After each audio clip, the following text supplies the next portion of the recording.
그 사도 바울이 에베소 교회 장로들을 밀레도에서 불러가지고 이제 고별 설교를 하는데 첫 번째로 이제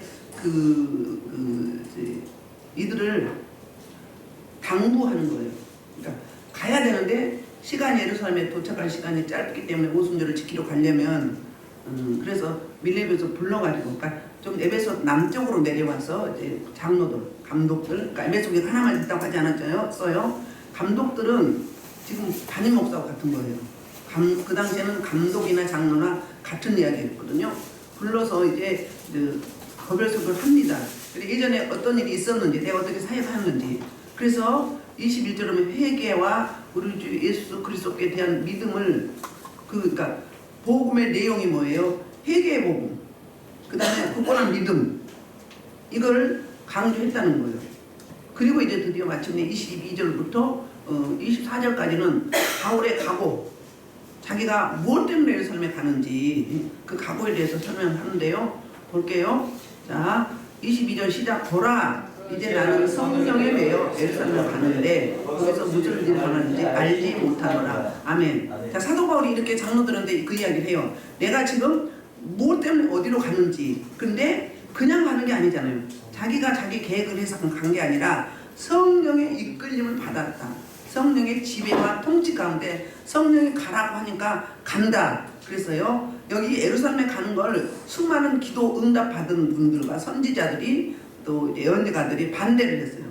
심지어 이제 빌립보사의 딸이나 아가보 선지자는 뭐라고 이야기했어요? 그 사도 바울의 그 허리띠를 가지고 이렇게 자기 몸을 묶으면서 이 띠의 주인이 이렇게 묶임을 받는다. 그러니까 모든 사람들이 다 반대를 하는 거예요.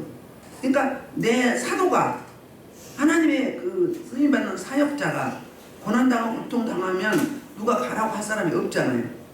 근데 응답은 같이 받은 거예요. 사도 바울도 받고 또 이제 함께 동역하는 분들과 성도들도 또 예언가들도 선지자들도 받았어요. 받았는데 겉에 응답을 받은 부분과 사도 바울이 깊이 받은 응답이 달라요. 사도 바울은 좀 더 구체적으로 받았어요. 그래서 그 로마에 가면 내가 한락과 고난 고통 예루살렘에서 당하지만 묶여서 가지만 그러나 로마에 하나님의 구원받은 백성이 너무너무 많다는 거예요. 그 당시에 모든 길은 로마로 났잖아요. 가장 강대국으로서 전 세계 인구가 로마에 몰려왔기 때문에 복음을 전파할 기회가 각 나라에 전파할 기회가 너무너무 용이했던 거예요. 그래서 로마로 들려서 로마에서 전 세계 사람들에게 복음을 증거하고 그 다음에 땅끝이라고 여겼던 스페인에까지 복음을 증거하고자 하는 그 복음에 대한 열정, 하나님 나라에 대한 열정이 불릴듯이 일어났었어요. 그런데 그래서 이렇게 설명을 해주는 거예요. 마치 유언 설교처럼 하는 거예요. 원래 22절부터 31절까지는 5가지의 그 변증 설교를 하면 돼요. 그래서 변증을 하는데 어떻게 한다고요? 거기서 무슨 당하는지 못하노라 그러면서 성령 다시 이야기 23절 오직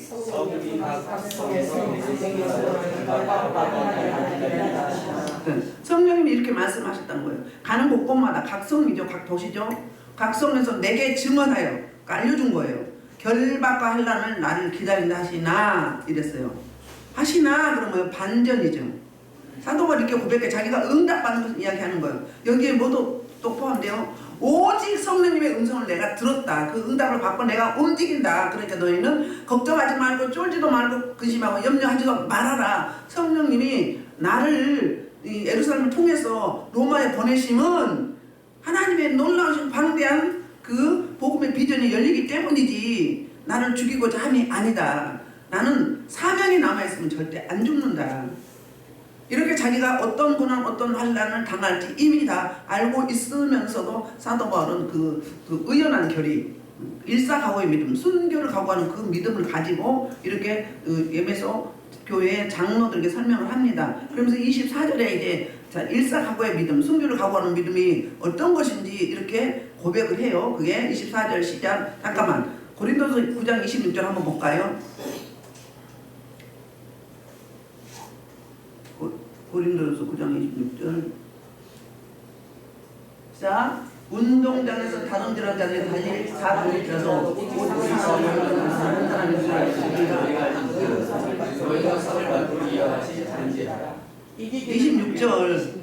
26절만 봐요. 그러므로 나는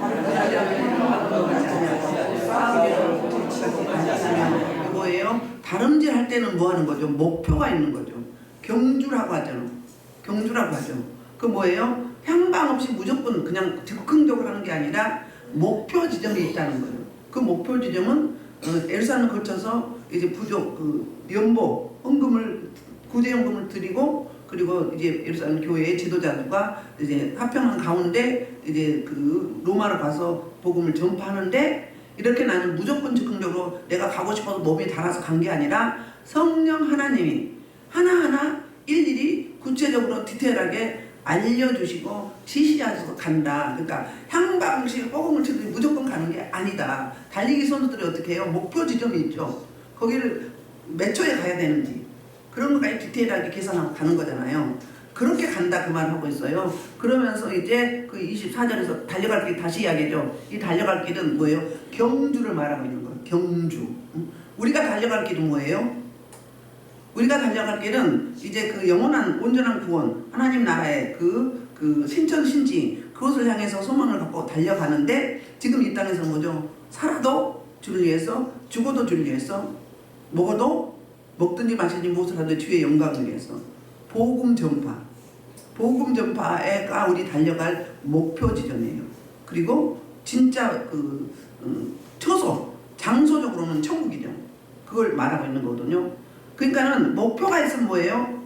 목표가 있으면 힘들지가 않아요. 목표가 있기 때문에 소망이 있기 때문에 옛날에 어려울 때 그 엄마 아빠들 대학 보낼 때 자식들을 피땀 흘려 뭐 때문에 열심히 한 거예요? 힘들다 하지 않고 힘든 것도 모르고 그 자식 뭐 하려고 출세하고 성공시키려고 그렇게 애썼단 말이에요. 그거는 뭐예요? 땅의 것이잖아요. 근데 이 하나님께서 저와 여러분에게 주신 사명이 있어요. 그래서 사명은 뭘 이야기하느냐면 디아코니아는 섬김이에요. 자, 어떻게 섬길 것인지 우리가 섬길 수 있는 게 뭐예요? 각자 저와 여러분에게 뭘 줬어요?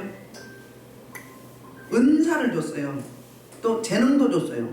각 재능별로 섬기는 거죠. 꼽아요. 옷을 드리세요. 옷을.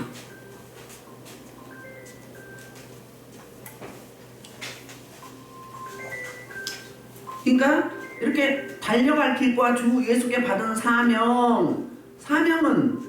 있으면 뭐 되는 거죠? 힘든 줄 몰라요. 그 은사가 있으면 그 은사를 사용하면 기쁘고 행복해요. 사도 바울은 이방인의 사도로서 이방인 구원을 위해서 사명을 부르심을 받았잖아요. 그러니까 죽든지 살든지 어떤 자리든지 그렇게 하려는 고난이 있어도 즉시 반응하고 응답하고 내가 핍박을 받았기 때문에 지체하지 않았어요. 쉬지 않았어요. 바로바로 또 움직이고 다른 지역으로 가고 이랬단 말이에요. 그러니까 우리는 사명에 살고 사명에 죽여야 되는 거예요. 그 사명은 아버지 하나님께서 저와 여러분에게 주신 뭐예요? 사역이에요. 사명. 섬김이 있는 자는 섬김으로, 전도를 잘하는 그 은사가 있는 분은 그 전도함으로, 또 이로하고 권면하고 그렇게 안위하는 그런 상담의 사역이라든지 그런 권면의 사역이 있는 분은 그런 걸로, 저희처럼 저 같은 사람처럼 어떻게 병을 고쳐주고 또 귀신을 쫓아내주고 또 사역을 열어주고 교회를 세워주고 또 마지막 천국 가는 분 마지막 갈 때 이렇게 한문을 열어서 길을 열어서 천국으로 안내해주는 그런 역할을 하잖아요. 훈련시켜서 이제 파송하고 교회 세우고 이렇게 하죠. 각자 똑같은 것 같아도 다 다른 거예요. 달라야 되는 거예요. 비슷해도 또 달라야 되는 거예요. 왜? 그래야 이 세상 구조가 돌아가게 되죠. 똑같은 것만 다 있으면 서로 충돌하고 부족함이 너무 많잖아요. 결핍이 많죠. 그러니까는 사명의 부르심은 우리는 그 목표점을 가지고 질주하는 거예요. 달려가는 거예요. 그냥 서 있다 그러면 서서 있다 그런 얘기는 다른 데서는 그 에베소서는 서서 이야기하죠. 그때는 준비하고 껴있는 자세를 말하는 거고요. 그냥 일반적으로 뭐 서 있다 그런 거는 그냥 내놓고 있는 거예요. 근데 서 있는 것보다 달려간다 그러면 지금 행동하는 거잖아요. 그러니까 하나님 준 사명의 부르심의 그 목표점을 위해서 질주하면서 막 가는 거예요. 그러니까 힘든지도 모르고 지친지도 모르고 초월던 뭐가 나와요? 에너지가 나오게 돼 있어요. 그러니까 사명에 불붙는 열정이 있는 사람들은 피곤함도 잘 몰라요. 잘 아프지도 않아. 왜? 영이 육을 초월하기 때문에, 영을 육이 다스리기 때문에 영적으로 세워지면, 어제도 어떤 분이 간증하더라고. 그동안은 목사님의 말씀이 이해가 안 됐는데 제가 꾸준히 예배를 드려보니까 확실히 목사님의 말씀 맞아요. 이제 알았어요. 이제 증명이 됐어요. 이야기를. 그렇게 말을 해도 왜? 내가 경험하지 않으면 모르는 거예요. 몰라요. 우리가 겉불신앙으로 그냥 교회 와서 예배 잠깐 드리고 헌적인 예배 드리고 가가지고 세상 그냥 막 살아요. 그럼 뭐예요? 똑같아요. 안 믿는 자는 종교인이죠. 일반적인 은총만 받고 사는 거예요. 특별 은총을 못 받아보니까 뭐예요? 초월 때는 에너지, 초월 때는 힘, 초월 때는 기쁨, 초월 때는 샬롬, 누림, 즐거움 없는 거잖아요. 근데 초월 때는 어때요? 주님의 속성이, 생명이, 성품이, 품성이 나한테 흠뻑 부어진 것 같아요. 주님처럼은 아니지만 그렇게 나온단 말이에요. 그래서 그 히브리서 11장에서 믿음의 장에서 세상이 감당치 못한다고 하잖아요. 세상에 사단 마귀 원수가, 세상의 권력이 어찌할 수 없다는 거예요. 뭐하면 사명에 이끌려가지고 막 열정적으로 달려가다 보면 그게 있다는 거 진동으로 해주세요. 그래서 이제 그 달려가면서 주님께 받은 사명, 곧 하나님의 은혜의 복음, 그 은혜의 복음, 어떤 걸 은혜의 복음? 은혜의 복음 중에서도 뭐예요? 영광의 복음, 평안의 복음, 은혜의 복음 이렇게 나오거든요. 오늘 사도행전에서는 두 군데인가 여기 한 군데가 나와요. 은혜의 복음. 이 은혜의 복음 어떨 때 이야기하는가? 도저히 우리 인간의 세계에서는 불가능한, 되지 않을 것 같은 것이 되어질 때, 이루어질 때 그걸 보고 은혜의 복음이라고 해요. 예를 들면 고넬료 가정에, 이방인의 가정에, 가정교회에 성령이 유대인과 똑같이 부어짐을 봤을 때 그걸 보고 은혜의 복음을 해요. 유대인 생각은 도저히 불가능한 거잖아요. 자기네만 성령의 은총을 받고 하나님의 은혜를 받아야 되는데 부정하고 벌레 같고 짐승 같은 이방인에게도 똑같이 은혜가 부어질 때 뭐예요? 그 사람들 입장에서, 이방인 입장은 정말로 은혜의 복음이다, 순전한 하나님의 은혜다, 이 말을 하고 있는 거거든요. 그래서 저와 여러분이 이 은혜의 복음을 증언하는데 뭐예요? 사도 바울처럼 그 내가 주신 사명을 끝까지 마칠 때까지 그 마치려 하면은 뭐예요? 나의 생명조차도 조금도 귀한 것을 여기지 아니하노라. 그러니까 목숨 걸고 나아가는 거죠. 목숨 걸고. 빌립보서 3장 7절로 9절 한번 볼까요? 빌립보서 3장 7절로 9절. 에베소서에서 사도 바울이 이야기하는데 예수님에 관해서 이야기하는 거예요. 자, 시작. 그러나 무엇이든 내게 유익하는 것을 내가 그리스도를 위하여 가지하려 여기며 또한 모든 것을 해로 여기면 내 주 그리스도 예수를 아는 시 고상하기 때문이다. 내가 그를 위하여 모든 이름으로 그리스도를 여기고 그리스도를 얻고 그 안에서 살기를 하느니 내가 가진 것은 것으로 나는 것이 아니요 오직 그리스도로 믿음으로 말미암은 것이니 곧 믿음으로 하나님께로부터 나는 의라. 사도 바울이 이렇게 간증하는 거예요. 자, 복음에 관한 생명의 복음, 은혜의 복음, 영광의 복음, 이 복음에 위해서는 나의 모든 것, 세상에서 말하는 최고 학력, 그 하버드 대학교, 또 그 다음에 사내들은 공회원이었잖아요. 유대에서 가장 으뜸가는 국회의원, 이런 권력과 지식과 부와 기와 존영이 다 갖고 있는 거예요.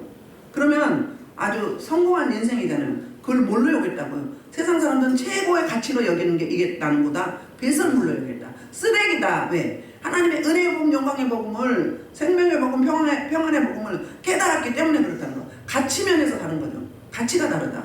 내가 최고 가치로 여겼던 게 다 쓰레기더라. 은혜 안에 들어와 깨닫고 보니까 우리가 이 경지까지 가야 되지 않겠습니까? 우리 지금 이렇게 나오지만 환난과 고난과 고통 요구나 내 가족들에게 해가 온다 그러면 포기할 수도 있는 사람도 있어요. 포기할 수도. 근데 어때요? 사도 바울은 이 가족들과 상의 없이 바로 은혜가 임할 때 바로 즉각 움직이고 행동했었어요. 그러니까 내가 쌓았던 모든 스펙, 또 재정, 이런 모든 것들은 앞으로의 그 보장된 미래, 그런 것들을 다 쓰레기로 여겨버린 거예요. 가치가 없다. 이렇다는 거예요. 그렇게 여겼다는 거예요. 그래서 일사각오면 진짜로 죽으면 죽으리라. 그래서 25절부터 27절은 이제 무슨 이야기를 하냐면 에베소 교회의 그 사역을 다시 한번 리뷰해보면 돌아보면서 내가 이렇게 사역을 했다. 이제 그 사역자들에게, 감독들에게, 그러니까 너희도 이렇게 하라 그 말을 하고 있는 거거든요. 보세요. 볼까요? 25절 시작. 보라, 내가 여러분 중에 암내하며 하나님의 나라를 증거하였습니다. 내 얼굴을 다시 보지 못할 줄 아노라. 그러므로 오늘 여러분에게 증언하거냐 모든 사람이 피해 대하여 내가 깨끗하니 이는 내가 꺼리지 않고 하나님의 뜻을 다 여러분에게 전하였습니다. 아멘. 그러니까 내가 어떻게 전했다는 거예요. 내가 지금 죽으러 가는데 죽을지언정 나는 하나님 나라를, 그러니까 내가 여러분 중에 같이 사역을 할 때 하나님 나라를 전파하였는데, 하나님 나라 그런 뭐예요? 굉장히 크고 넓은 측면, 포괄적인 측면을 이야기하는 거예요. 그러니까 하나님의 나라 그러면 저와 여러분의 마음이 주님의 안에 계시고 우리를 통치하시면 하나님의 나라죠. 우리가 교회니까, 움직이는 교회, 그 무형 교회니까. 그러면 교회 그 성도들 모인 공동체, 여기도 뭐예요? 교회. 하나님의 나라, 예수 그리스도에 대한, 예수 그리스도의 사역에 대한, 예수 그리스도 이 땅에 오신 사명에 대한 거를 우리가 공부하고 또 그리고 배우고, 그리고 우리도 그렇게 살려고 몸부림치고 말씀을 적용하고 그 말씀이 적용되어질 수 있도록 이제 그 기도로 하나님의 도우심을 구하는, 이것이 하나님의 나라 일이 아니겠어요? 그리고 복음을 전하고, 그리고 나가서 사랑하고 섬기고 흘려보내고, 이것이 다 하나님의 포괄적으로 통칭하면 하나님의 나라죠. 그러니까 하나님의 나라에 대해서 전파했다. 그 세례 요한이 이야기했죠. 맨 처음에 선포할 때 이야기했어요. 예수님이 그랬어요.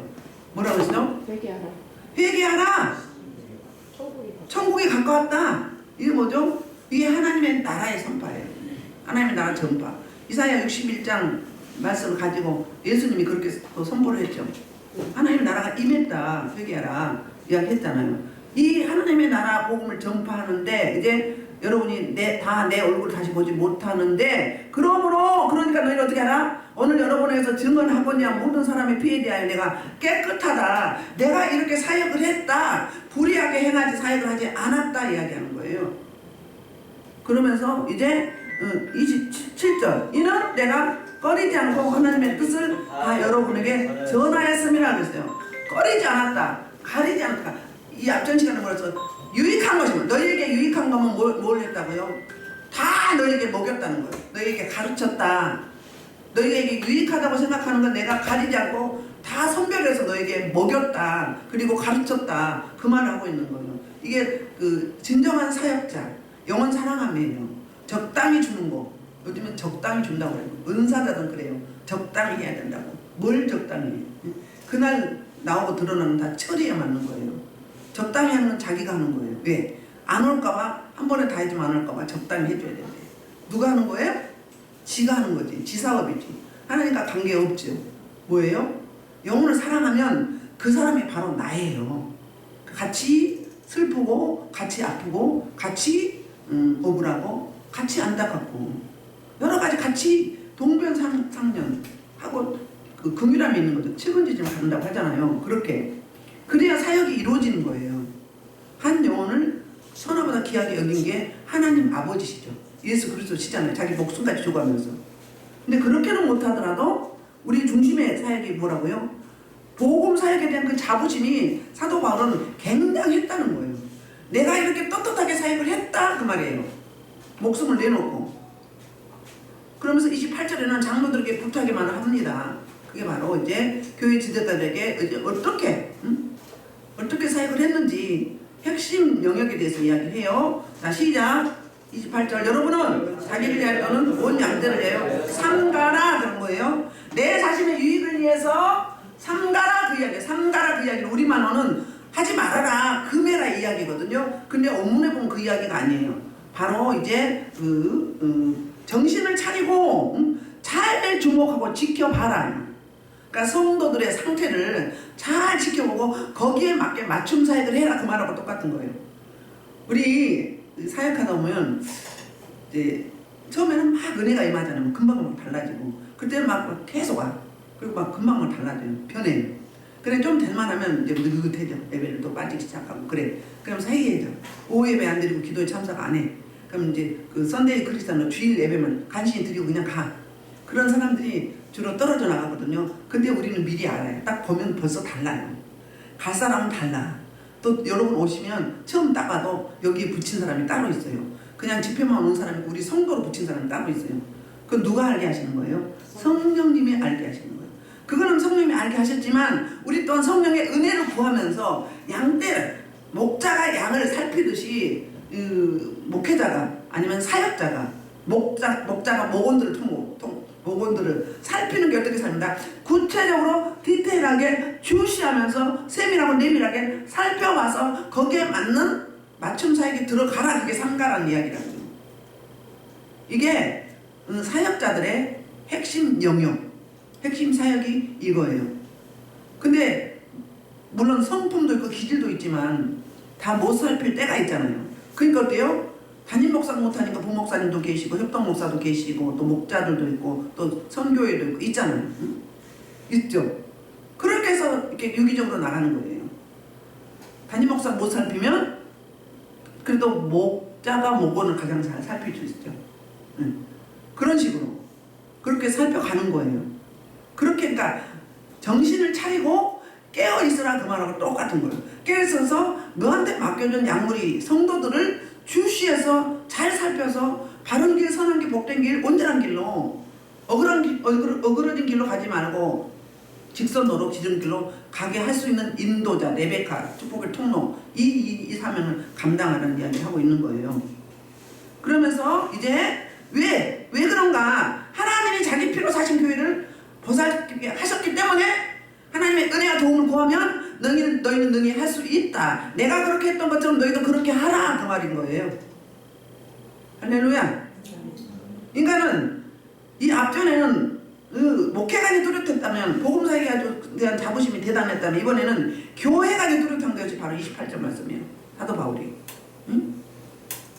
그리고 29절부터 30절에는 이단들이 앞으로 이단들이 출현을 해가지고 교회를 어떻게 흔들 것인지 이미 기도를 통해서 알고 미리 이제 건면을 해주는 거예요. 마음을 잘 단속을 하라고. 29절 내가 떠난 후에 사나운 일이가 여러분에게 들어와서 그 양떼를 아끼지 아니하며 또한 여러분 중에서 제자들을 끌어 자기를 따르게 하려고 어그러진 말을 하는 사람들이 일어날 줄 내가 아노라. 내가 떠나고 나면 너희들 흔들 자들이 많다. 실제로 사도 바울이 교회를 세워놓고 이제 양육 어느 정도 될만하면 다른 교회로 또 움직여서 또 개척교회를 세웠잖아요. 그 사이에 누가 들어왔어요? 거짓 사도, 거짓 선지자, 그 다음에 영지주의자, 또 니골라당 이렇게 들어왔잖아요. 디모데, 전후서, 디도서, 목회서신을 보면 많잖아요.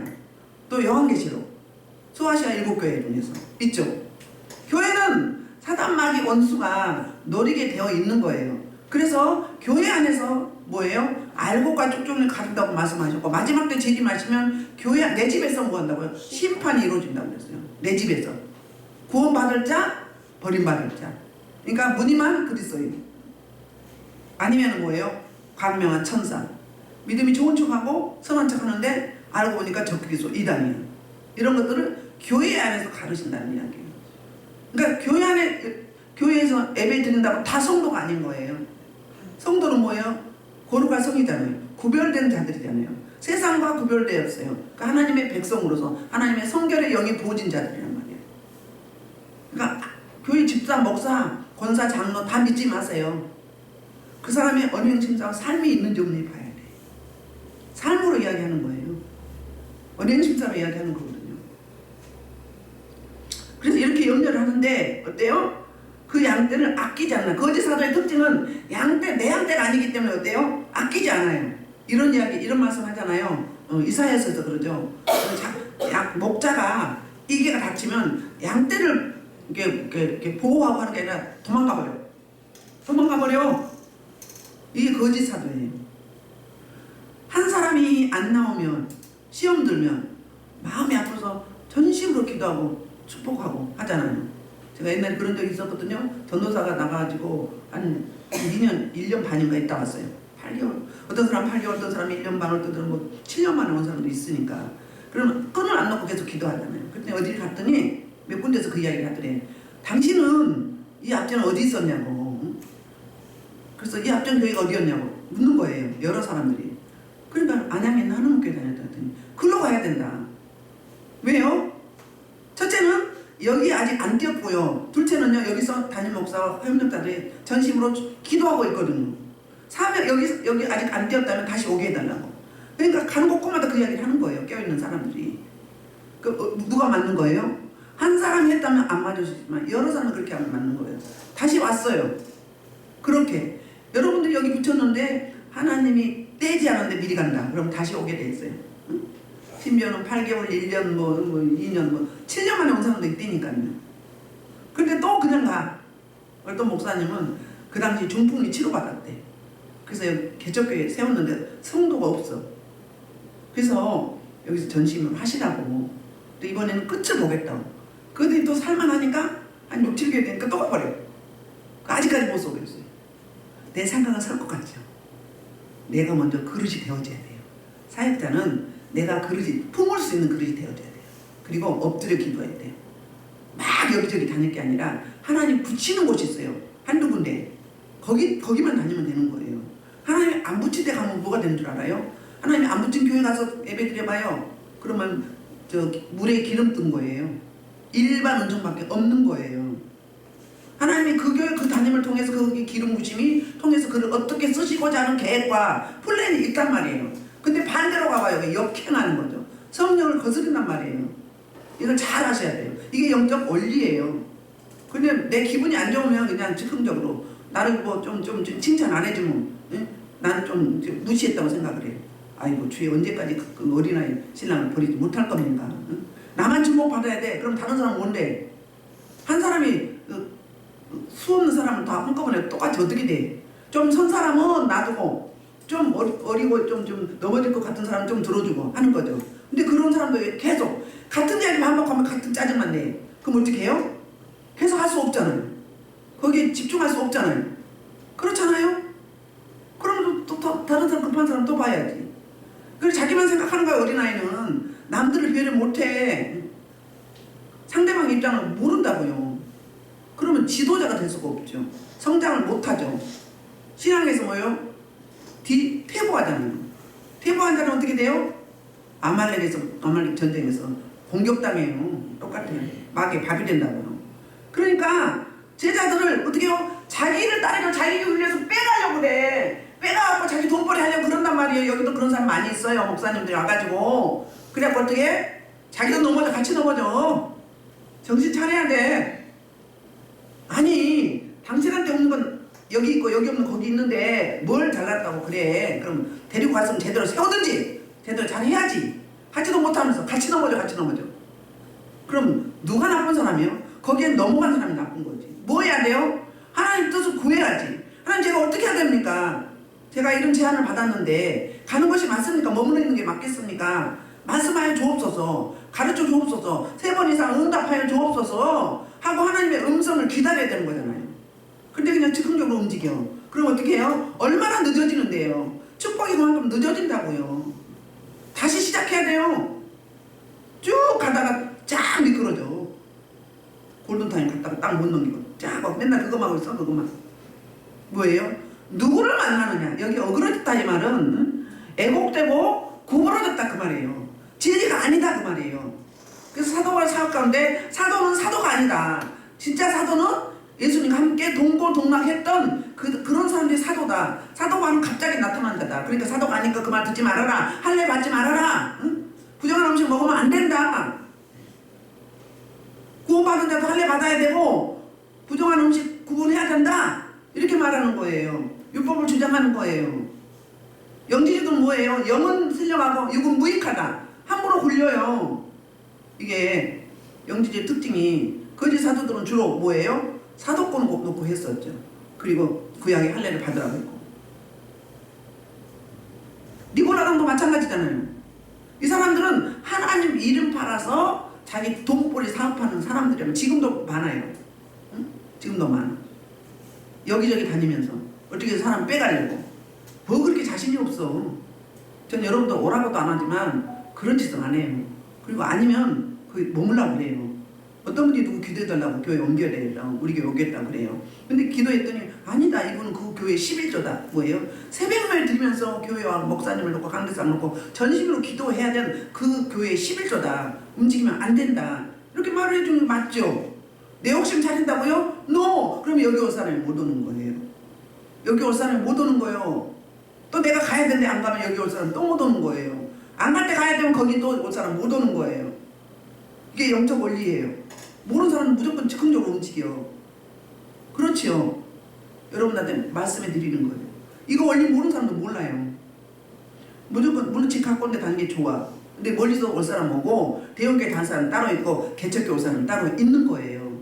개척교회 할 때는 대형교회 편하게 그냥 묻어가려고 이렇게 한 사람들은 일반 은총만 받는 거예요. 사명대로 이끌림 받아야 돼요. 개척교회 섬길 사명자가 따로 있는 거예요. 그럼 개척교회를 세우는 사명과 같은 상급이 있단 말이에요. 그래서 31절에 보면 그러므로 여러분이 일깨워 내가 3년이나 밤낮 쉬지 않고 눈물로 각 사람은 훈계하던 것을 기억하라. 기억해야 되는데 사도 바울이 에베소교에서 어떻게 사역을 했는지 일깨웠다 그 말 뭐예요? 일깨웠다 그러면 깨어있었다 그 말이에요. 현재 명령이거든요. 지금 바로 명령하는 거예요. 일깨워 그러면 너희들을 깨우쳤다 교훈했다 바로 세워갔다 그 말이에요. 근데 어떻게 밤낮 쉬지 않고 눈물로 각 사람을 훈계했다. 눈물로. 원래 사역자들은 성도들의 환경과 상한 상태와 여건 처한 그 환난과 고난 오면은 같이 울잖아요. 같이 눈물 뿌리며. 그게 사역자예요. 그거 없으면요 사역 못해요. 감이 없는데 영적 문둥병 났네. 무조건 기도하자 해. 자기는 하지도 않고. 어떻게 해야 돼? 해결을 해줘야 될 거 아니에요. 해결을 해주려면 그 사람이 먼저 저 집을 하나님께 찾고 찾아야 되고 바른 예배, 바른 말씀, 바른 기도, 바른 관계 맺어야 되고 회개하면서 두 번째는 사역자가 기도로 도우면서 앞으로 이끌어줘야 되는 거죠. 그래서 우리 일주일에 한 번씩 예배 드린 데가 딱 정기적으로 2군데 있어요. 그러면 변화가 나타나게 돼 있어요. 그렇게 해서 이게 다 처리하고 나가는 거죠. 돌파하게 하는 거죠. 영적 길을 바꿔서 돌파하게 하는 거예요. 그래서 훈계 내용이 뭐예요? 훈계하는 내용을 말하는 게 아니라 훈계하는 모습을 말하는 거 아니에요. 여기 오늘 31절에서 훈계하는 모습이 뭐예요? 밤낮 쉬지 않고 깨워서 눈물로 훈계했다는 거예요. 눈물로. 그럼 한 사람 한 사람 자식을 키워나온 아비의 심정, 어미의 심정이죠. 그걸 말하는 거거든요. 우리가 기억해야 될 것. 모든 사역자와 모든 성도가 기억해야 할 것. 사도 바울에게 주셨던 이 은혜가 있면서 깨워서 밤낮 쉬지 않고 눈물로 권면하고 위로하고 돕기도 하고 세워주고 하나 그 말을 해요. 그래서 복음을 이제 그 아까 어그러졌다 그 말은 복음을 곡해하고 교묘한 원리로서 그릇된 길로 자꾸 인도하는 거야. 근데 모르니까 그냥 따라가. 모르니까. 왜 이단들이 그렇잖아요. 이단의 특징이 뭐예요? 이단의 정의는 그 말씀을 뭐예요? 가감하는 게 이단이에요. 말씀을 붙이거나 말씀을 어떻게 해요? 빼거나. 그 자기 유일할 대로 말씀을 뽑아가지고 구조를 뽑아가지고 자기 쉽게 매칭을 하는 거예요. 그러면 안 들어본 말씀이기 때문에 어때요? 그러서하게 되어지는 거예요. 영분별이 없으면. 그러니까 저와 여러분은 영분별을 해야 돼요. 영분별이 가장 최대의 무기예요. 성도들은. 특히 사역자들은 그렇죠. 이거 진짜인지 가짜인지 속임수인지 그렇게. 그럼 32절 지금 내가 여러분을 주와 및 그 은혜의 말씀에 부탁한다. 그 말씀에 여러분을 능히 든든히 세워서 거룩하게 하심을 입은 모든 자 가운데 기업이 있게 하시리라. 자, 말씀을 어떻게 하라고? 말씀을 그러니까 성도들과 예수 그리스도와 그 은혜의 말씀 아까 은혜의 복음이 나왔죠? 은혜의 말씀 생명의 말씀, 능력의 말씀, 치유의 말씀 있죠? 은혜의 말씀 순전히 거저주시는 내 노력, 내 힘씀, 애씀 이게 아니라 내 투자가 아니라 우리 하나님의 거저주신 은혜 그게 선물로 주시는 말씀이잖아요. 그 말씀에 부탁한다. 그래서 어때요? 그 말씀이 성도들 그리고 지도자들을 능히 든든히 요동치 않게 한다. 일희일비하지 않게 한다. 이렇게 말하거든요. 이게 그 축복의 말씀이거든요. 축복의 말씀이 이게 32절 말씀이에요. 그래서 그렇게 하면 성도들이 바로 세워지잖아요. 그럼 어떻게 해요? 그 거룩하신 입은 모든 자 가운데 기업이 있게 한다. 그러니까 떨어져 나가지 않고 배교하지 않고 이단에 빠지지 않고 든든히 세워져 가서 여동치 않은 그 그리스도의 군사들은 든든히 세워질 뿐만 아니라 뭐도 있다고 해요. 기업이 있다는 거예요. 기업은 뭐예요? 후사예요. 상속자예요. 하나님 아버지로부터 받은 하나님의 자녀란 말이에요. 자녀는 아버지 거죠. 내 거죠. 유산으로 받게 되잖아요. 내가 받아서 또 후사들에게 물려주는 거예요. 내가 은혜 받았으면 그 은혜를 흘려보내는 거잖아요. 나눈 거잖아요. 똑같은 거. 이게 기업이에요. 할렐루야. 하나님 나라의 기업, 은혜의 말씀을 맡은 자로서 기업을 잊게 합니다. 그러니까 다른 말로 하면 상급, 면류관. 그동안에 애쓰고 수고했구나. 이거 똑같은 이야기예요. 자, 이번 시간에 디모데전서 볼게요. 6장 5절로부터 10절 볼게요. 디모데전서 6장 5절로부터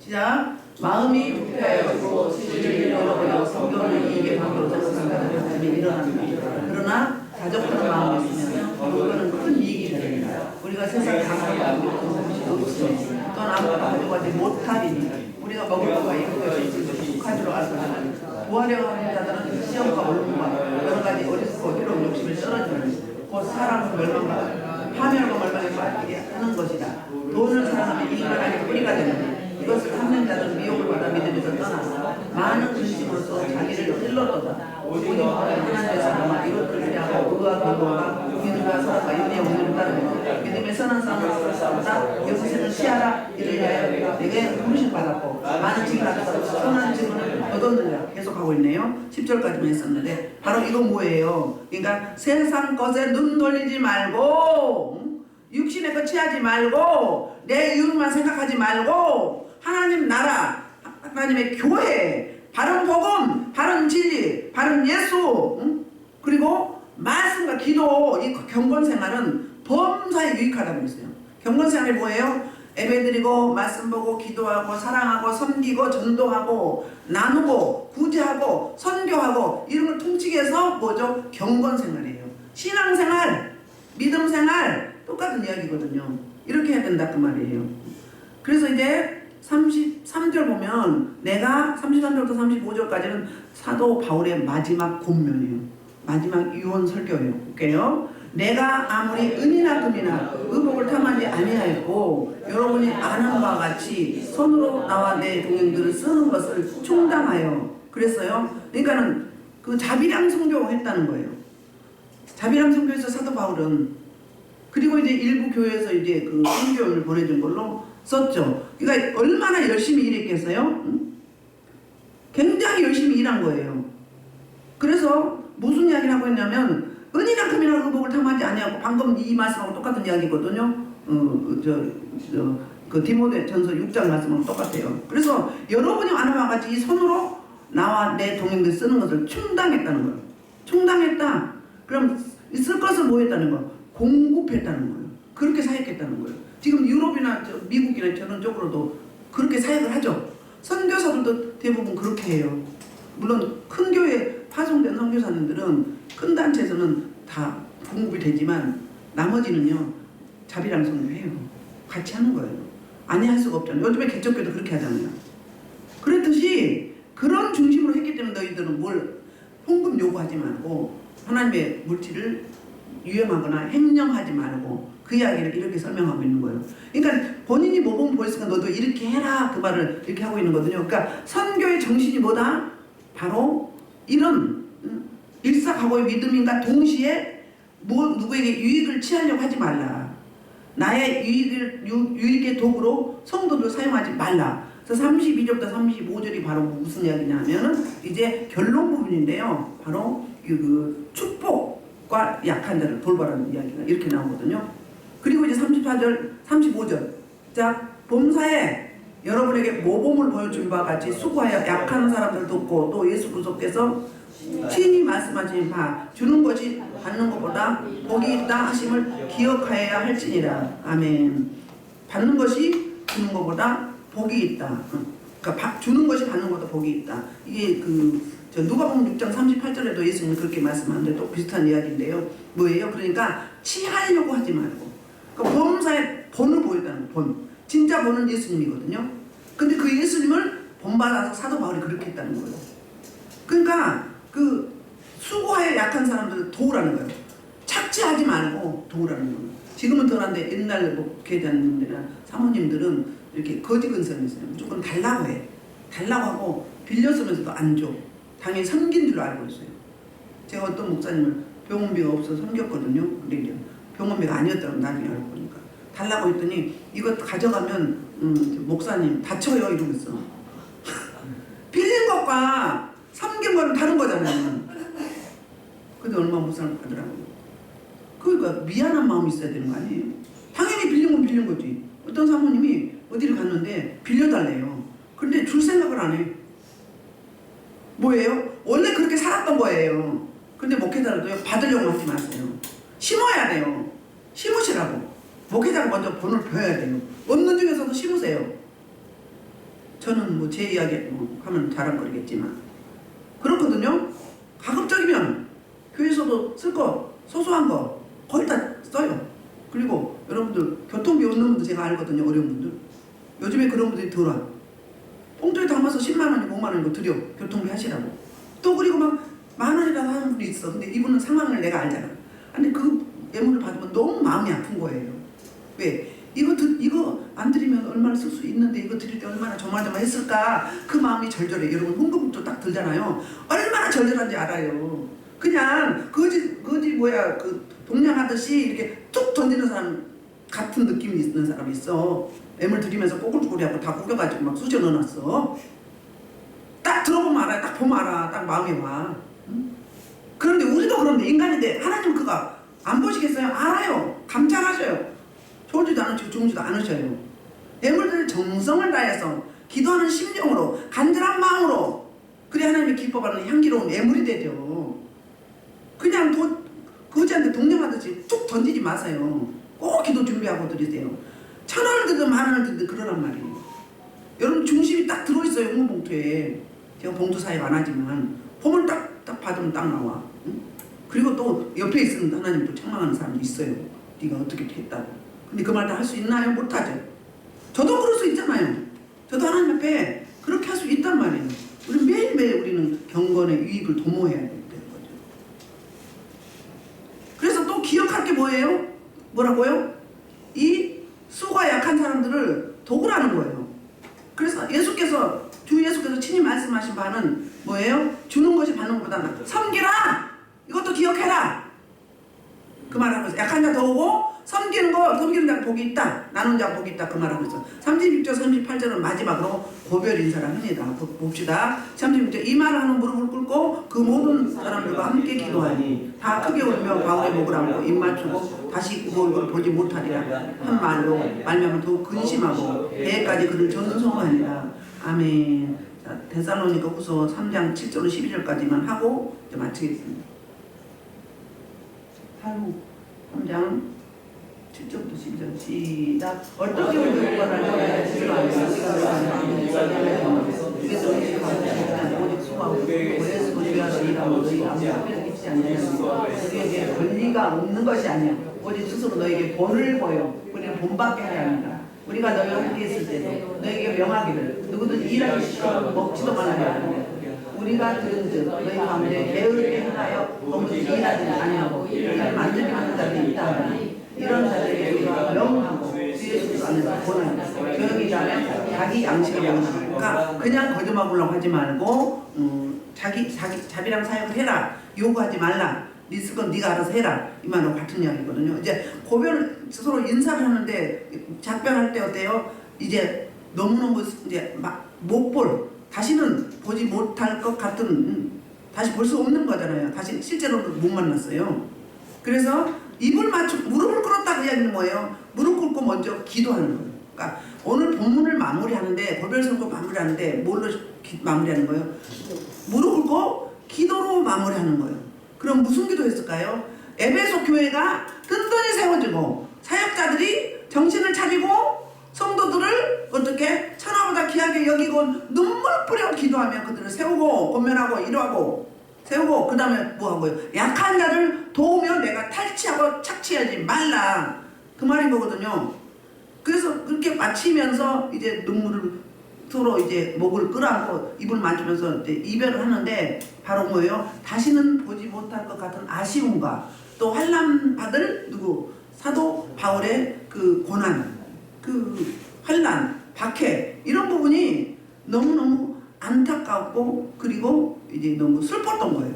그래서 이렇게 서로 끌어안고 마음을 나누는 거예요. 서로 마음을. 저는 성경 볼 때마다 가장 오늘은 덜한데 이 본문을 보면 항상 펑펑 울었었어요. 여기하고 있으면 십자가에 못 박혀 마지막 하실 때. 두 부분에서는 이 본문을 읽으면 한참 울고 있는 거예요. 왜? 꼭 오버랩이 돼. 내가 이런 상황이 처음 같은 그런 오버랩이 될 때가 있어요. 그래서 체육이 되거든요. 이 모습이 너무너무 슬프고 마음이 아픈 거예요. 그래서 이게 입을 맞췄다 미하려거든요. 그리고 전송한 것도 현재 중간태 그러면 중간태가 뭐예요? 부메랑이 미하려예요. 계속 끝까지 눈에서 멀어질 때까지 이렇게 했던 거거든요. 아쉬운 작별을 하게 되는 모습을 보게 되는데 우리는 언젠가는 주님의 품으로 갑니다. 개인적인 정말을 통해서 서로 이별이 있게 됩니다. 그런데 언제 만날지 몰라요. 천국 가면 다 만나지요. 근데 이 땅에서 우리는 계속 만나고 있잖아요. 그래도 모릅니다. 언제 어떻게 될지 우리는 1분 1초도 모르잖아요. 그래서 개인적인 종말을 가지고 저 여러분이 이제 이 오늘 본문 말씀을 기억하면서 사도 바울이 어떤 중심으로 어떤 마음으로 이제 교회 목회자들 교회 지도자들한테 이야기를 했는지 자기가 함께 하면서 저들 보는 앞에서 어떻게 사역을 했는지 그 다음에 이 성도들을 어떻게 사랑하고 어떻게 아끼고 어떻게 건면하고 어떻게 가르치고 어떻게 세워야 될지 그 다음에 이제 이단들이 왔을 때 어떻게 대처할지 늘 준비하고 깨어있으라고 이야기하죠. 그리고 이제 마지막으로 너희가 기억할 것이 무엇이다. 기억할 것을 이야기하죠. 늘 일깨어있으라. 그래서 어둠을 물리치고 또 이단과 거짓 사도를 물리치고 은혜의 말씀에 부탁을 한다. 그래서 교회와 성도들 든든히 세우라는 겉면의 말씀을 유언 설교를 이렇게 하고 있거든요. 이거는 저와 여러분에게 사도 바울이 또는 예수님께서 우리한테 하신 말씀하고 똑같아요. 오늘 말씀을 놓고 기도하는데 혹시 내가 사역자인데 내 가족의 사역자예요. 내 가족의 사역자. 그 다음에 목자. 그 다음에 여성교회 남성교회 있죠. 단체들은. 그 다음에 또 이제 목회자들 있죠. 다 모두 사역자들인데 나에게 사명을 주셨는데 내가 어떻게 반응하고 어떻게 행동하고 어떻게 이 일을 감당하고 있는지 그냥 마지못해서 매일매일 그냥 습관적으로 타성에 들여서 그냥 하는지 아니면 충심을 다해서 전심으로 주님 앞에 포람되어 자세를 하고 있는지 돌아보면서 사순절 기간 동안에 우리가 묵상할 것은 주님의 십자가의 은총이거든요. 주님이 이 땅에 오셔서 어떻게 사역하셨고 어떻게 마무리를 하셨는지 이 부분을 묵상하시면서 저희 삼창로 통성으로 기도하겠습니다. 주여!